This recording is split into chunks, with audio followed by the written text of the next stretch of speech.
तो अब हम चलते हैं रूल नंबर 5 के ऊपर। रूल नंबर 5, रूल 4 तक पिछली क्लास में कर चुके थे और इसमें भी मैं बात रेगुलर पॉलीगन की ही कर रहा हूं। एक बार उसको रिपीट कर देता हूं पिछले सारे पॉइंट्स को, ताकि आपके लिए क्लियर हो जाए। ये मेरे पास कोई रेगुलर पॉलीगन है, एक रफ डायग्राम बना रहा हूं सिर्फ, ठीक है। और ये मत समझ लेना कि हमेशा हेक्सागन ही होगा, ये कुछ भी हो सकता है, पर मैंने एक बार रफ डायग्राम के लिए ये एक रेगुलर पॉलीगन बना दिया।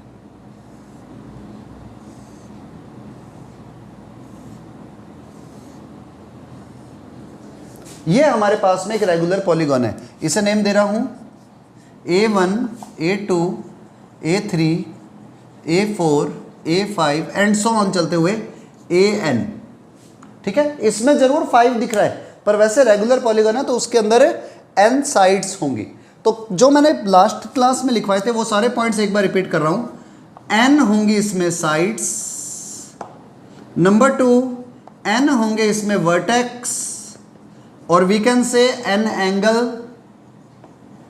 नंबर 3 सम ऑफ, या अगर हम बात करें कि सम ऑफ इंटीरियर एंगल्स क्या होगा, जो लास्ट क्लास में मैंने पढ़ाया था, sum of interior angle it is equal to n-2 into pi. Number 4 हर इंटीरियर एंगल की बात कर दूं, मतलब ये हर इंटीरियर एंगल इक्वल होंगे। चलो एक बार ऐसे नहीं बनाता, हर इंटीरियर एंगल इक्वल होगा। तो अगर मैं इनकी बात करता हूं, ये सारे एंगल थीटा थीटा ले रहा हूं, ठीक है। तो हर इंटीरियर एंगल हो जाएगा sum of interior angle upon n। तो इंटीरियर एंगल हो गया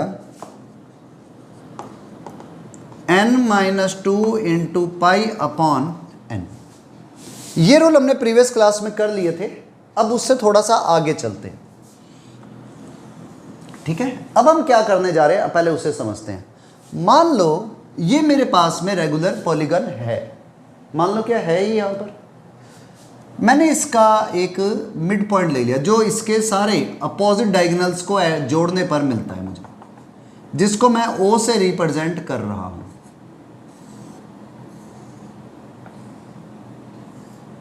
अब इसको बहुत ध्यान से समझना इस पॉइंट को।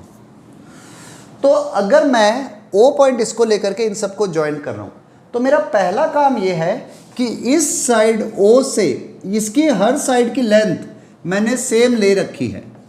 जो मेरा 5th पॉइंट है वो क्या है, उसमें मैं 2 चीजें निकालूंगा। एक तो मैं फाइंड करूंगा यहां से लेकर इस पर डाले हुए परपेंडिकुलर की लेंथ क्या होगी, पहला पॉइंट। O से इस पर परपेंडिकुलर डाला, OP लिख देता हूं। OP की लेंथ क्या होगी, एक तो मेरा टारगेट ये है, ये भी एक पॉइंट की तरह याद करना है। और दूसरा पॉइंट ये होगा कि अगर आप इससे इसको ज्वाइन करते हो, मींस हर वर्टेक्स से इस सेंटर की डिस्टेंस कितनी होगी, means OA1, OA2, OA3 and so on कितनी होंगी, मेरा टारगेट ये है अभी। तो इसको मैं रूल नंबर 5 में इंक्लूड कर रहा हूं। तो देखो, जब हमें यहां से लेकर यहां तक की डिस्टेंस निकालनी है, मैं सिर्फ एक बार इस ट्रायंगल को कंसीडर करता हूं, सिर्फ ये डिस्टेंस A है और ये पूरा एंगल थीटा था, तो ये वाला एंगल हो जाएगा θ/2, ये एंगल θ/2 हो जाएगा। इससे मैंने इस पर परपेंडिकुलर डाला, तो आपको पता है किसी भी ट्रायंगल में देखो ये दोनों साइड्स इक्वल है, OA1 and OA2 are equal, तो ये वाला एंगल भी θ/2 है और ये एंगल भी θ/2 है। अगर आप वर्टेक्स से सामने वाली साइड पर परपेंडिकुलर डालते हो तो ये इसे 2 इक्वल पार्ट्स में डिवाइड कर देगा। तो अगर मैं यहां से लेकर यहां तक की डिस्टेंस P ले रहा हूं, P पॉइंट ले रहा हूं, तो ये वाली डिस्टेंस A/2 हो जाएगी। मुझे सबसे पहले डिस्टेंस निकालनी है ये O से लेकर P तक का डिस्टेंस। तो in triangle O A P, O A P, A1P is a right angle triangle, एक राइट एंगल ट्रायंगल है। जब ये ट्रायंगल राइट एंगल ट्रायंगल है तो उस केस के अंदर ये वाली डिस्टेंस a/2 है। थीटा के सामने वाली साइड होती है परपेंडिकुलर, 90 के सामने वाली हाइपोटेनियस और ये बचा खुचा बेस। तो अगर मुझे परपेंडिकुलर निकालना है, O से लेकर P तक की डिस्टेंस निकालनी है, तो OP upon A1P is equal to perpendicular upon base is equal to tan theta होता है। आप इसको लिख सकते हो क्योंकि एंगल θ/2 आ गए तो tan θ/2।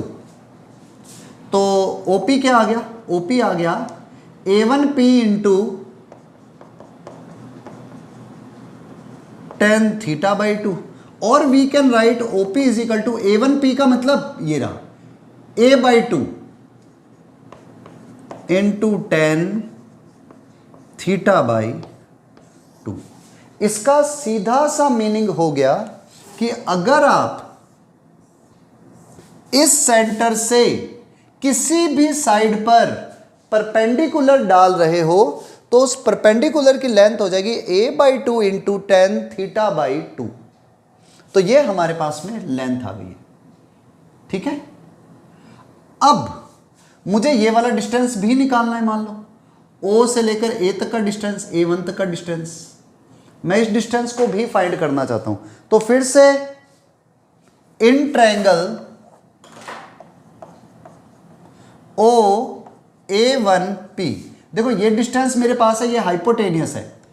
OA1 upon A1P means hypotenuse upon base.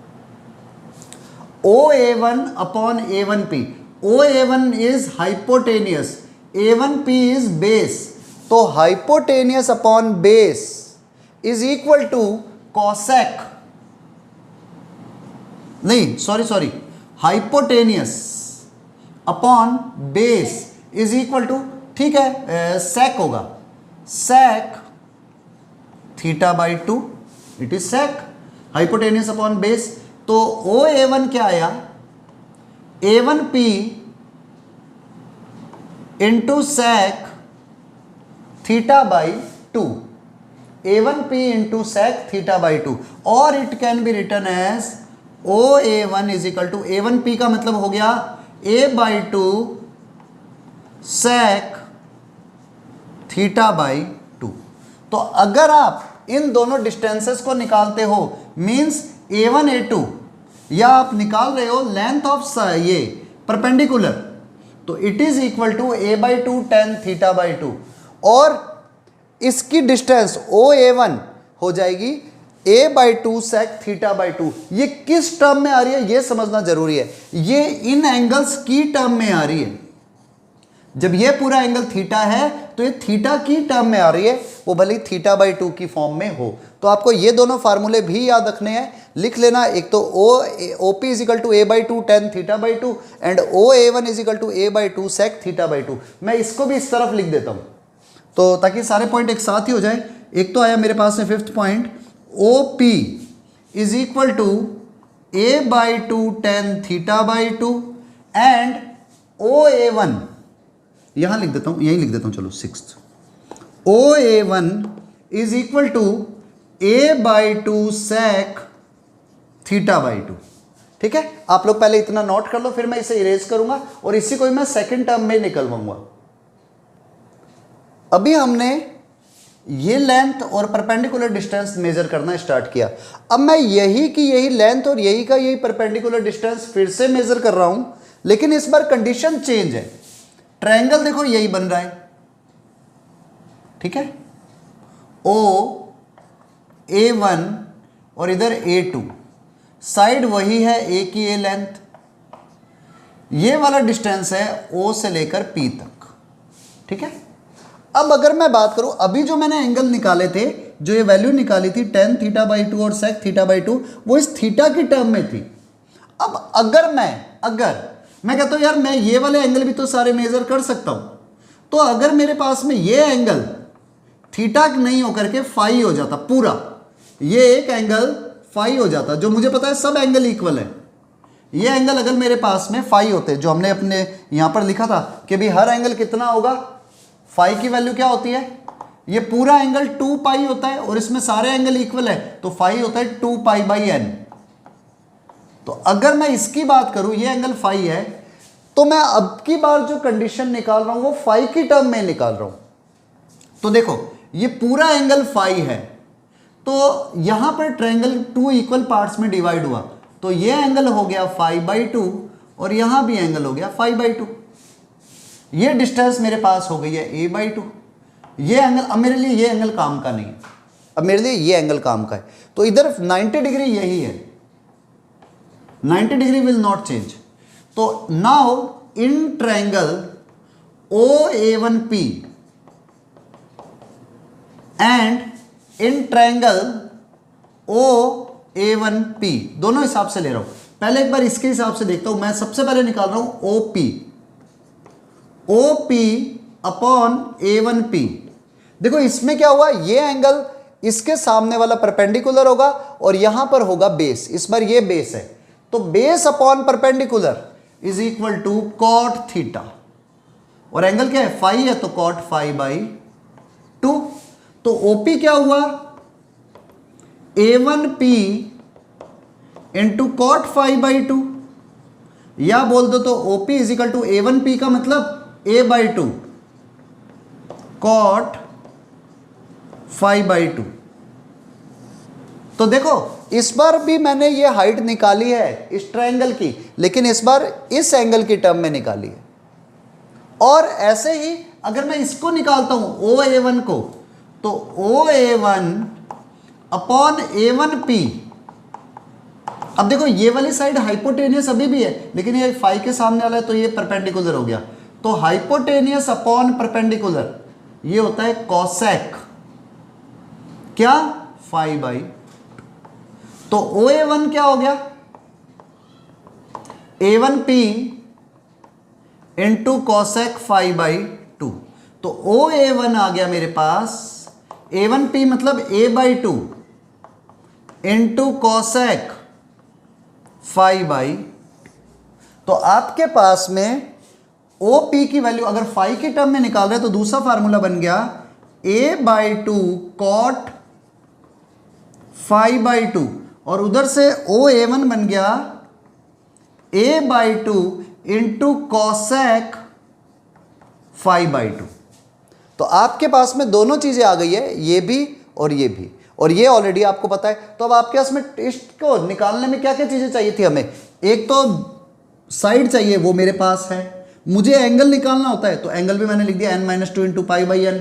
ऐसे ही मुझे ये वाले एंगल भी निकालने होते हैं, तो ये एंगल क्या हो गया, फाई की वैल्यू 2 π/n। अच्छा सुनो, अगर मैं फाई की वैल्यू को बदल दूं, फाई की जगह पर मैं लिख दूं 2 π/n, तो देखो क्या होगा, यहां पे 2 π/n रखो, 2 π/n, तो 2 से 2 कट गया, तो OP की वैल्यू आ गई है A/2 इंटू कॉट π/n, और इधर भी OA1 की वैल्यू आ गई है A/2 इंटू कॉसेक 5/2 की जगह पर रख दो π/n।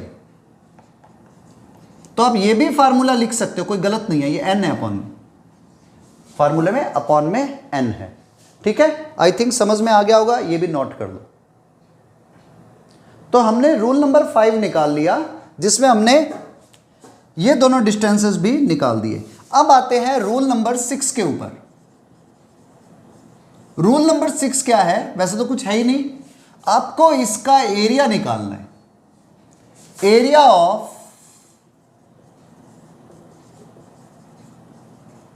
Regular polygon, regular polygon का एरिया। तो अगर आप ध्यान दो, ये जो रेगुलर पॉलीगन है पूरा, मैं एक बार इधर अगर दोबारा बना दूं ताकि समझ में आ जाए। अच्छा जरूरी नहीं आप ऐसे ही लो जैसे मैंने बनाया हुआ है, ये चीज याद रखना हमेशा, ये रेगुलर पॉलीगन है, ठीक है,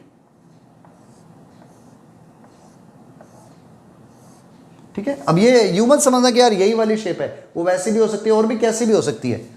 A1 A2 A3 A4 A5।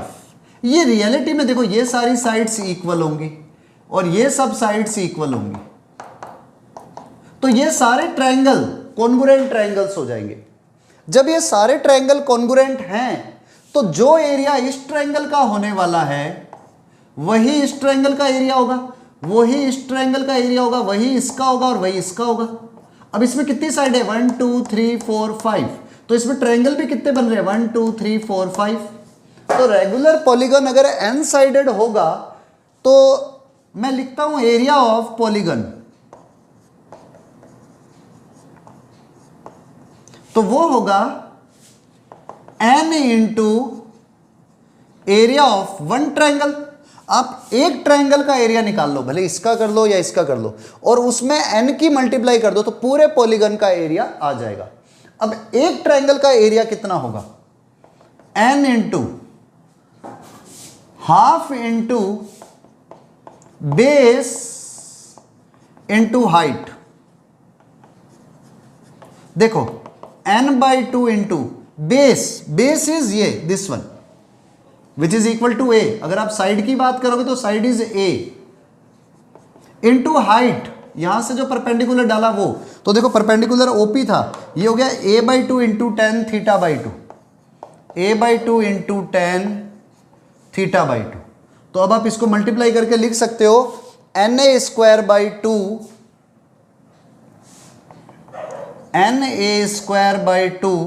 Into ten θ/2।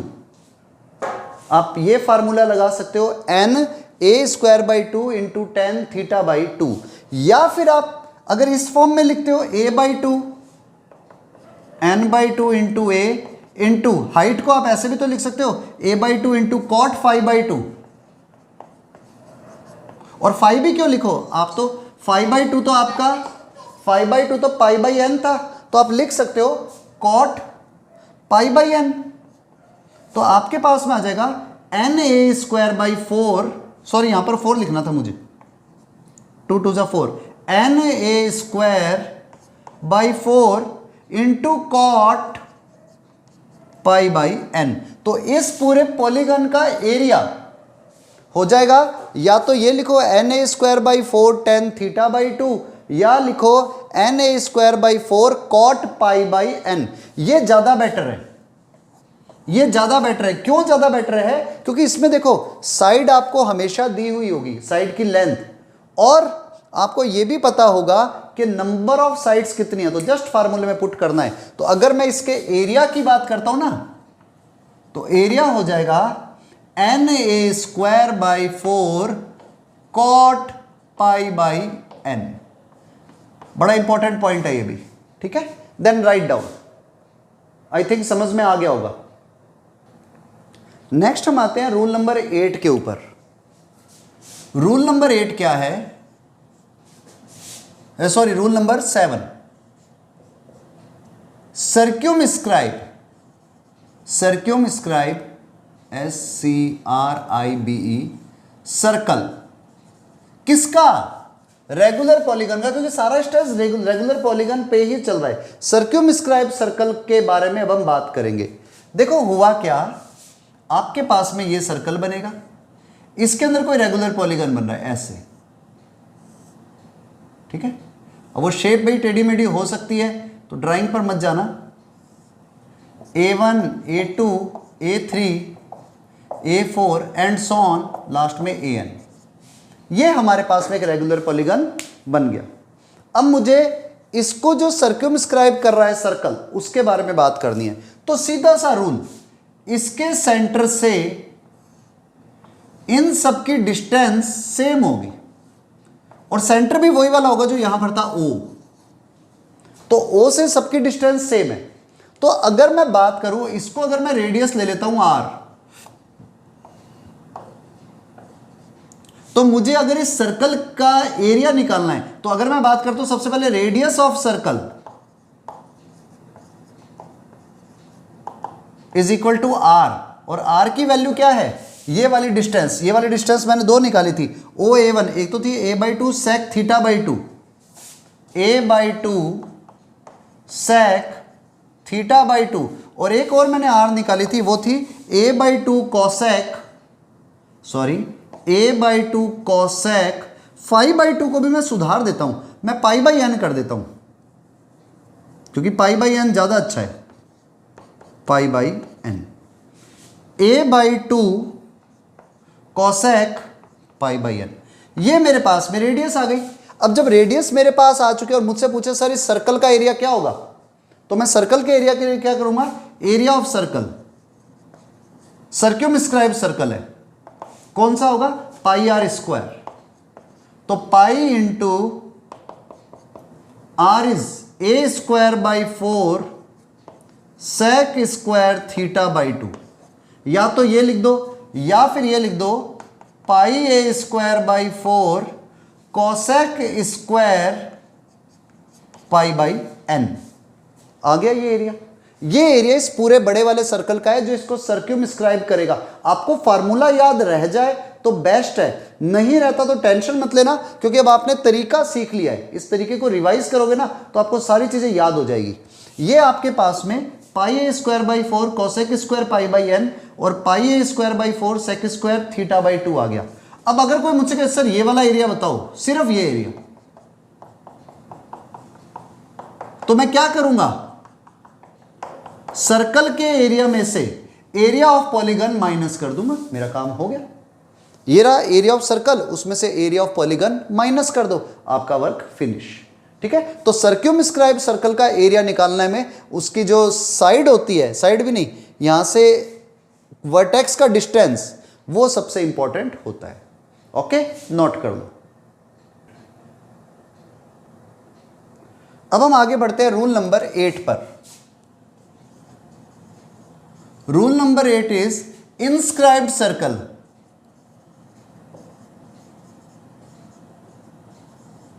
Of regular polygon. Regular polygon का इंस्क्राइब्ड सर्कल, तो कैसे होगा रेगुलर पॉलीगन का इंस्क्राइब्ड सर्कल, देखो फिर से वही कंडीशन, मैंने एक रेगुलर पॉलीगन ले लिया,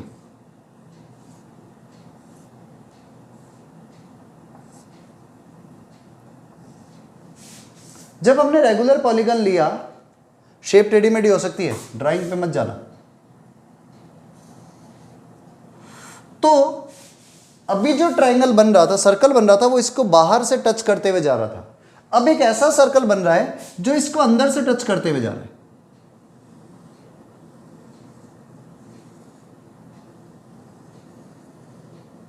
ठीक है, जब इंटरनली टच करेगा, मैं यूं कर लेता हूं, थोड़ी सी शेप दोबारा बनाता हूं, लाइक दैट। पहले सर्कल बना देता हूं, अब ये साइड्स ले लेता हूं, 1 2 3 4 और इधर से 5। ठीक है, कुछ इस तरह से ये हमारे पास में इस बार इंटरनली टच करते हुए सर्कल बन रहा है। तो जब सर्कल इंटरनली टच करेगा तो सेंटर से, इसके सेंटर से ये डिस्टेंस, यहां डिस्टेंस, यहां डिस्टेंस, ये डिस्टेंस और ये डिस्टेंस सब इक्वल होंगे, और ये सारे के सारे डिस्टेंस OP के इक्वल होंगे। अगर ये मैं लेता हूं A1 A2 A3 A4 and so on AN लेता हूं, तो it is equal to OP। भाई ये वाला डिस्टेंस इस OP के इक्वल होगा, मींस इसकी जो रेडियस होगी it is equal to OP, और ये किसके इक्वल होगी, OP किसके इक्वल है, a/2 tan θ/2, a/2 tan θ/2, और we can write a/2 cot π/n।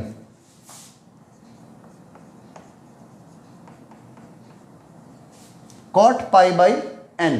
तो जैसे ही मैंने एरिया की बात करी, एरिया इंटरनल सर्कल का, सॉरी इंस्क्राइब्ड सर्कल का, तो एरिया होता है यहां पर भी πr², अब इसका रेडियस πOP² हो गया, means pi into a²/4 tan²θ/2 और pi into a²/4 cot² π/n।